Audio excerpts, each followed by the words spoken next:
कहानी की शुरुआत होती है और हमें चलते हुए एक बस में कुछ यात्रियों को दिखाया जाता है जो काफी डरे हुए थे और उन यात्रियों के साथ 2 सोल्जर्स भी थे जिन्हें देखकर ऐसा लग रहा होता है कि वो यात्रियों को किसी खतरे से बचा रहे हैं। तभी हम उस बस में एक बच्ची के रोने की आवाज सुनते हैं जिसका नाम लू होता है और उसकी माँ का नाम होता है एमा। एमा अपनी बेटी को चुप कराने लगती है, लेकिन तभी वो बस अचानक रुक जाता है। एक सोल्जर कहता है मैं देख कर आता हूँ कि बाहर क्या हुआ है, पर काफी देर हो जाने के बाद भी वो सोल्जर वापस नहीं आता।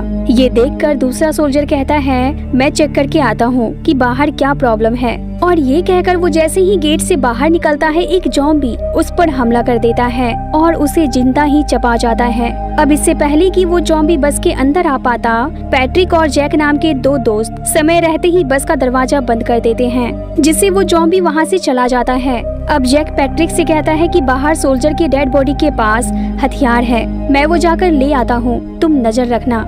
जैक जैसे ही उस दूसरे सोल्जर के बॉडी से गन निकाल रहा होता है, वो सोल्जर अचानक उठकर जैक पर हमला कर देता है। दरअसल ज़ॉम्बी के काटने से वो सोल्जर भी अब एक ज़ॉम्बी बन चुका था, पर समय रहते जैक उसे शूट करके मार डालता है। मगर यहाँ खतरा टला नहीं था, क्योंकि तभी बहुत सारे ज़ॉम्बीज एक साथ उस बस पर अचानक हमला कर देते हैं और बस में बैठे यात्रियों को अपना शिकार बनाने लगते हैं। ये सब देखकर यात्री बस के दूसरे दरवाजे से बस से बाहर निकलकर इधर उधर भागने लगते हैं। वहीं हम एमा को देखते हैं जो अपनी बेटी लू को लेकर एक कार में जाकर छुप जाती है, लेकिन ज़ॉम्बीज उन्हें देख लेते हैं और उस कार पर हमला करने लगते हैं। अब इससे पहले कि ज़ॉम्बीज एमा और लू को भी अपना शिकार बना लेते, तभी वहाँ पर जैक आ जाता है और शूट कर उन ज़ॉम्बीज को खत्म कर देता है। इतनी ही देर में पैट्रिक भी वहाँ आ जाता है। दोनों देखते हैं कि लू ठीक है, पर एमा के हाथ पर ज़ॉम्बी ने बुरी तरह से काट लिया है। अब इसके बाद सीन शिफ्ट होता है और हमें 9 साल बाद का वक्त दिखाया जाता है, जहां हम एक बर्फीले शहर में पैट्रिक को देखते हैं जो अब काफी बदल चुका है। वो एक घोड़े का शिकार करता है और उसे अपने घर लेकर आ जाता है। इसके पड़ोस में ही हम जैक को देखते हैं जो लू के साथ रहता है। लू पैट्रिक को देखकर कहती है उन्होंने आज फिर शिकार किया है और एक मैं हूँ, ताजी मीट का स्वाद तो मैं भूल ही गई हूँ। यहाँ हमें दिखाया जाता है कि पड़ोस में रहने के बावजूद भी दोनों दोस्त एक दूसरे से बात नहीं करते। इसके पीछे क्या कारण है ये हमें आगे पता चलेगा। पैट्रिक अपने डॉग के साथ रहता था और हमेशा ड्रिंक किया करता था और अपने अकेलेपन को दूर करने के लिए वो रेडियो पर खुद से ही बात किया करता था। वहीं दूसरी तरफ हमें जैक को दिखाया जाता है जो लू के साथ रहता था और एक पिता की तरह लू की देखभाल करता था। वो शहर से बचे हुए ग्रोसरी सामान को ढूंढ कर लाया करता था और उसी से दोनों बाप बेटी अपना गुजारा करते थे। लू हर रोज पैट्रिक के डॉग को जाकर कुकीज खिलाया करती थी, जिसके बारे में जैक और पैट्रिक को कुछ भी पता नहीं होता। लू पैट्रिक के डॉग से ढेर सारी बातें भी किया करती थी, मतलब कि वो लू का प्यारा सा दोस्त था। एक रात जैक एमा की तस्वीर को देख रहा होता है, तभी वहाँ पर लू आ जाती है। लू को देखते ही जैक उसे एक गिफ्ट बॉक्स देता है। उस बॉक्स को देखकर लू काफी एक्साइटेड हो जाती है। उस बॉक्स को खोलकर लू देखती है कि उसके अंदर उसकी मॉम के कपड़े और कुछ सामान है, जिसे देखकर लू काफी खुश हो जाती है और जैक से कहती है कि आज किस खुशी में आपने मुझे ये गिफ्ट दिया है। अब इससे पहले कि जैक उसे कुछ बता पाता, पैट्रिक अपने स्पीकर पर बर्थडे सॉन्ग बजा देता है, जिसे सुनकर लू को पता चल जाता है कि आज उसका बर्थडे है। दरअसल हर साल पैट्रिक उसे इसी तरह से बर्थडे विश किया करता था, मगर पैट्रिक की ये हरकत देखकर जैक को काफी गुस्सा आ जाता है। अब जैक और लू बैठकर बातें करने लगते हैं। लू कहती है मैं अब बड़ी हो चुकी हूँ, तो मुझे बताइए मॉम कैसे मरी थी। जैक कहता है तुम्हारी मॉम बहुत अच्छी थी, वो तुमसे बहुत प्यार करती थी, मगर ज़ॉम्बीज के हमले में वो मारी गई। अब रात में अचानक सोते हुए लू की आंखें खुल जाती है, क्योंकि उसने कोई डरावना सपना देख लिया था। उसे अब नींद नहीं आ रही थी, इसलिए वो खिड़की के पास जाकर बाहर देखने लगती है और तभी उसकी नजर घर के बाहर एक ज़ॉम्बी पर पड़ती है, जिसे देखकर वो काफी डर जाती है। अब सुबह होते ही जैक लू को बेड पर ना देखकर उसे हर तरफ ढूंढने लगता है, मगर वो उसे कहीं नहीं मिलती। पर जैसे ही जैक पलंग के नीचे देखता है, वो पाता है कि लू पलंग के नीचे छिपी हुई है। जैक पूछता है तुम यहाँ क्या कर रही हो। लू कहती है रात को मैंने एक ज़ॉम्बी को देखा जो हमारे घर के पास ही था। जैक कहता है सारे जॉम्बीज ठंड के कारण मारे जा चुके हैं। तुमने बस एक बुरा सपना देखा होगा और कुछ नहीं। इस पर लू कहती है कि अगर सारे जॉम्बीज मर चुके हैं तो आप दरवाजे पर ताले क्यों लगाते हो, मुझे बाहर जाने क्यों नहीं देते। पर जैक इसका कोई जवाब नहीं देता। अब लू पैट्रिक के डॉग को बिस्किट खिलाने जाती है, मगर तभी पैट्रिक की नजर लू पर पड़ जाती है और यहाँ पहली बार लू और पैट्रिक एक दूसरे को इतनी नजदीक से देखते हैं। पैट्रिक लू से बात करने की कोशिश करता है कि तभी वहाँ पर जैक आ जाता है और पैट्रिक से कहता है दूर रहो मेरी बेटी से, उसके करीब मत आना। ये कहकर वो लू को घर के अंदर लेकर चला जाता है। इधर पैट्रिक अपने डॉग को साथ लेकर निकल पड़ता है शहर की ओर खाने का सामान लाने। शहर पहुंचकर वो एक शॉप के अंदर जाता है और वहां से खाने का सामान लेने के साथ वो लू के लिए एक प्यारा सा डॉल भी लेता है। पर तभी पैट्रिक का डॉग एक कोने की ओर देखकर जोर जोर से भौंकने लगता है। पैट्रिक वहां जाकर देखता है तो पाता है कि एक जानवर को किसी ने नोच डाला है। ये देखकर उसे समझ आ जाता है कि जॉम्बीज अभी भी जिंदा है और तभी एक जॉम्बी पैट्रिक पर हमला कर देता है। पर पैट्रिक किसी तरह खुद को और अपने डॉग को बचाते हुए शॉप से बाहर निकल जाता है और उस शॉप का दरवाजा बाहर से बंद कर देता है। इसके बाद पैट्रिक जल्दी से अपने स्नो बाइक पर बैठकर वहां से भागता है, मगर आधे रास्ते आते ही उसकी स्नो बाइक एक पेड़ से टकरा जाती है, जिसके कारण वो पास ही गिरकर बेहोश हो जाता है। उधर हमें जैक को दिखाया जाता है जो लू को गन चलाना सिखा रहा था। इधर पैट्रिक को जैसे ही होश आता है वो देखता है कि उसके ऊपर एक जॉम्बी है, जिसे देखकर पैट्रिक के होश उड़ जाते हैं। मगर चूंकि पैट्रिक कोई आवाज नहीं कर रहा था इसलिए वो जॉम्बी उसे नोटिस नहीं कर पाता और तभी वो जॉम्बी जैक के द्वारा चलाए गए गोली की आवाज सुनकर उस ओर भाग जाता है। ये देखकर पैट्रिक जल्दी से अपने स्नो बाइक पर बैठकर घर की ओर भागता है और चिल्लाते हुए जैक को कहता है भाग जाओ। पर जैक को कुछ भी समझ नहीं आता और तभी वो जॉम्बी फिर से पैट्रिक पर हमला कर देता है। जैक ये देख लेता है। लू जैक से कहती है डैड जॉम्बी को शूट करो वरना वो पैट्रिक को मार डालेगा। जैक लू को घर के अंदर जाने को कहता है और जल्दी से जॉम्बी पर निशाना लगाता है, मगर वो गोली नहीं चलाता।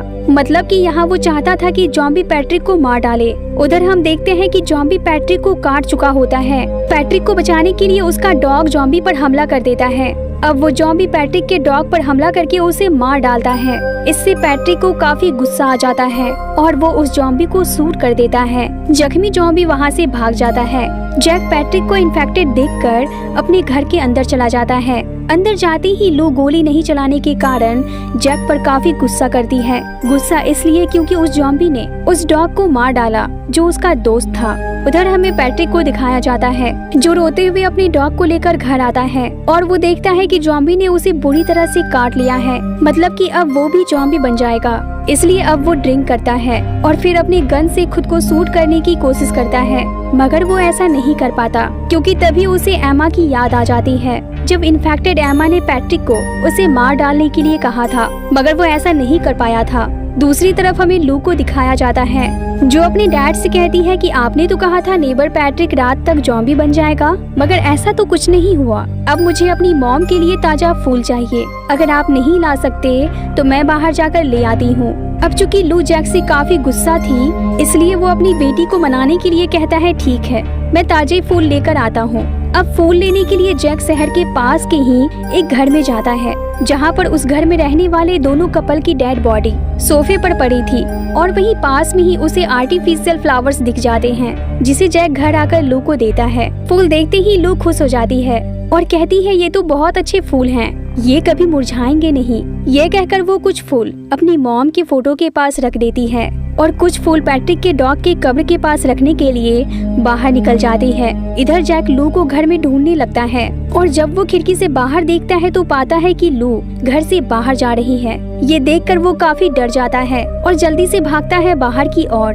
उधर लू जैसे ही डॉग के लिए फूल रख रही होती है तभी हम उसके पीछे एक जॉम्बी को देखते हैं। जॉम्बी को पास में देखकर लू काफी डर जाती है और अब वो जॉम्बी देखते ही देखते लू पर हमला कर देता है। तभी पीछे से जैक वहाँ आ जाता है और उस जॉम्बी पर हमला कर देता है, पर वो जॉम्बी उल्टा जैक पर ही हमला कर देता है और इससे पहले कि वो जैक को मार डालता पैट्रिक वहाँ आ जाता है और जॉम्बी को शूट कर देता है। अब अगली सुबह जैक की आंख पैट्रिक के घर में खुलती है। वो देखता है कि पैट्रिक ने उस जॉम्बी को बांध के रखा है। पैट्रिक कहता है कि मुझे लगा था कि खून बहने से ये मर जाएगा, लेकिन इसके घाव तो कुछ ही घंटों में भर गए। मतलब कि बदलते मौसम के साथ इन्होंने खुद को ढाल लिया है। ऐसी चीज तो लाखों सालों में होती है, मगर इन्होंने खुद को 9 सालों में ही ढाल लिया। मगर अच्छी खबर ये है कि ज़ॉम्बीज का डेंजर स्ट्रेन चला गया है, मतलब कि हमें अब इनके काटने से इन्फेक्शन नहीं होगा। इनकी आंखों की रोशनी चली गई है, इसलिए ये आवाज के द्वारा हमारी ओर अट्रैक्ट होते हैं। भले ये हमें इन्फेक्टेड ना कर पाए, मगर ये हमारा शिकार करना नहीं छोड़ेंगे। हमें तैयार रहना होगा। ना जाने इनकी संख्या कितनी है। तभी वहाँ पर लू आ जाती है, जिसे सही सलामत देखकर जैक काफी खुश हो जाता है और दोनों अपने घर चले जाते हैं। अब अगले दिन लू पैट्रिक को कॉल करती है और उसे डिनर के लिए इनवाइट करती है। ये सुनकर पैट्रिक काफी खुश हो जाता है और एक्साइटेड होकर खुद को रेडी करने में लग जाता है। रेडी होकर वो रात में जैक के घर आता है। लो पैट्रिक के बदले हुए रूप को देखकर काफी खुश हो जाती है और उसकी गले लग जाती है। अब पैट्रिक लू को वही डॉल गिफ्ट देता है जो उसके लिए वो शॉप से लेकर आया था। अब ये लोग डिनर करते हैं और साथ ही ढेर सारी बातें भी करते हैं। थोड़ी देर बाद लू पैट्रिक से कहानियाँ सुनने लगती है और कहानियाँ सुनते सुनते वो उसकी गोद में ही सो जाती है। अब जैक पैट्रिक से गोली न चलाने के लिए माफी मांगता है और कहता है कि मैं इन ज़ॉम्बीज़ से अकेले नहीं लड़ सकता, खासकर लू के साथ। मुझे तुम्हारी मदद चाहिए। पैट्रिक कहता है मेरे पास एक गाड़ी है, हम उसे ठीक करके यहाँ से बाहर निकल सकते हैं। लेकिन जैक कहता है नहीं, मैं यहाँ से कहीं नहीं जाने वाला। पैट्रिक कहता है तुम यहाँ रुककर बाकियों के आने का इंतजार करना चाहते हो। जैक कहता है वो यहाँ नहीं आएंगे। पैट्रिक कहता है वो आएंगे, वो आ रहे हैं, तुम बस यहाँ रुककर उनके आने का इंतजार कर सकते हो और कुछ नहीं। पर जैक पैट्रिक की कोई भी बात नहीं सुनता और उसे वहाँ से जाने के लिए कहता है। यहाँ हमें पता चलता है कि एमा पैट्रिक की वाइफ थी। जैक और पैट्रिक अच्छे दोस्त थे, पर पैट्रिक नशे का आदी था, जिस कारण एमा और पैट्रिक में अक्सर लड़ाइयाँ होती रहती थी। वो अपनी बेटी यानी कि लू का ध्यान भी अच्छे से नहीं रख पा रहा था और एमा के जाने के बाद लू की स्थिति और भी ज्यादा खराब हो गई थी। ये देखकर जैक लू को अपने साथ लेकर चला गया और उसे अपनी बेटी की तरह पालने लगा। अब रात में अचानक लू चिल्लाते हुए जगती है। जैक के पूछने पर वो बताती है कि डैड आप मर गए थे और मैं यहाँ अकेली रह गई। डैड मैं अकेले नहीं रहना चाहती, मुझे बहुत डर लग रहा है। अब अगली सुबह हम जैक और लू को पैट्रिक के साथ गाड़ी में बैठकर वहाँ से जाते हुए देखते हैं। दरअसल जैक को पैट्रिक के बातों पर विश्वास हो गया था कि शायद बाहरी दुनिया में और भी लोग होंगे जो उनकी मदद कर सके, जहाँ लू और भी ज्यादा सुरक्षित रहे। अब ये लोग कुछ सामान लेने के लिए ग्रोसरी शॉप के अंदर जाते हैं और जैसे ही बाहर निकलते हैं इनकी नजर बाहर खड़ी एक प्रेग्नेंट लेडी पर पड़ती है। पास जाते ही वो लेडी सदमे के कारण बेहोश हो जाती है। अब ये लोग उस लेडी को लेकर जल्दी से घर वापस आ जाते हैं। यहाँ लू उस लेडी को देखकर काफी खुश होती है, क्योंकि ये पहली बार होता है जब लू ने जैक और पैट्रिक के अलावा किसी तीसरे इंसान को देखा था, और वो भी एक लेडी। अब होश में आने के बाद वो लड़की कहती है कि ज़ॉम्बीज़ ने मेरे पूरे परिवार को खत्म कर दिया। मैं किसी तरह जान बचाकर इधर उधर भाग रही थी मदद के लिए, फिर आप लोग मुझे दिखे। अब लू उस लड़की के पास जाती है और उससे पूछती है कि क्या सच में आपके पेट में बेबी है। वो लड़की कहती है हाँ, और तुम्हें ही इसका ध्यान रखना होगा। ये सुनकर लू काफी खुश हो जाती है, पर तभी उस लड़की को पैट्रिक के द्वारा बांधे गए ज़ॉम्बी की आवाज सुनाई देती है, जिससे वो काफी डर जाती है। पैट्रिक कहता है डरो मत, हमने एक ज़ॉम्बी को बांध कर रखा है,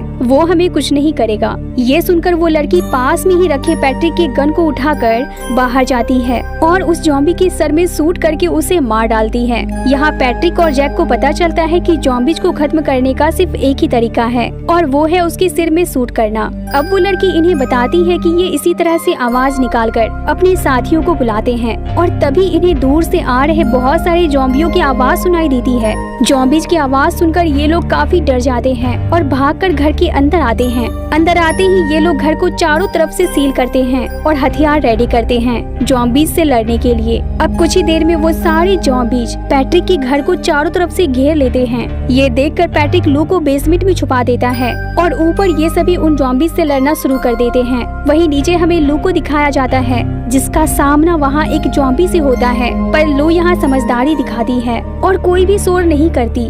वहीं ऊपर पैट्रिक को पता चल जाता है कि बेसमेंट में एक ज़ॉम्बी है, इसलिए अब वो जोर जोर से बेसमेंट का दरवाजा पीटने लगता है और दरवाजा खुलते ही वो ज़ॉम्बी पैट्रिक पर हमला कर देता है। अब पैट्रिक की जान बचाने के लिए वो लड़की पैट्रिक के म्यूजिक सिस्टम को ऑन कर देती है, जिसकी आवाज सुनकर सारे ज़ॉम्बीज इधर उधर भागने लगते हैं और अब मौका देखकर ये लोग उन ज़ॉम्बीज को मारने लगते हैं। इसी दौरान लू को रेडियो पर किसी लड़की की आवाज सुनाई देती है वो कहती है कि अगर कोई जिंदा है तो स्प्रिंग फॉल आ जाए क्योंकि ये एक सेफ जगह है। और तभी अचानक घर की लाइट चली जाती है और वो म्यूजिक सिस्टम बंद हो जाता है। अब वो ज़ॉम्बीज़ फिर से घर के अंदर आने की लगातार कोशिश करने लगते हैं। जैक को लगता है कि अब इनके पास कोई दूसरा रास्ता नहीं है यहाँ से बाहर निकलने का, पर वो नहीं चाहता था कि लू ज़ॉम्बीज़ के हाथों मारी जाए, इसलिए वो खुद ही लू को शूट करने लगता है। पर तभी इन सब से अनजान लू कहती है कि डैड, मैंने अभी रेडियो पर एक लड़की की आवाज सुनी। उन्होंने कहा कि स्प्रिंग फॉल एक सेफ जगह है, हमें वहाँ जाना चाहिए।